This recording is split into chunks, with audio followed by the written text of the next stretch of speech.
জায়গায় চলে গেছে, কনফিডেন্স লেভেলটা, আত্মবিশ্বাসটা মোহনবাগানের আর সব প্লেয়ার এমন জায়গায় করেছে এখন। কামিন্সের জায়গায় যে প্লেয়ার খেলবে বা যেসব ফরেনার আছে তাদের জায়গায় যে খেলবে, বা তার পরিবর্তে যে মোহনবাগান যারা আইএসএল এ খেলেছে তার পরিবর্তে যে খেলবে, মানে তারা আত্মবিশ্বাসটা এমন জায়গায় রেখেছে, তারা মাঠে নেবে তাদের মতোই খেলার চেষ্টা করবে।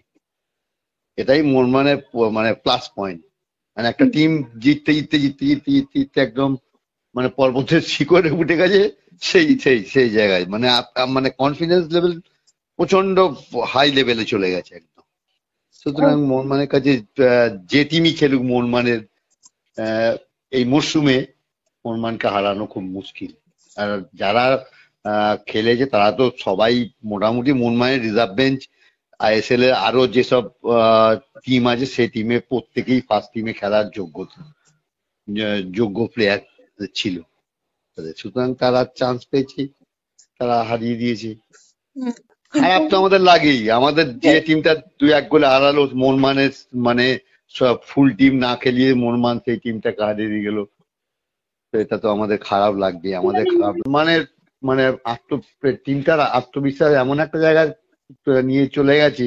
মোহনবাগানের যে ফার্স্ট টিমের এগেনস্টে যদি সেকেন্ড টিম খেলে, সেকেন্ড টিমে অলমোস্ট সেম সেম রেজাল্ট করবে আর কি।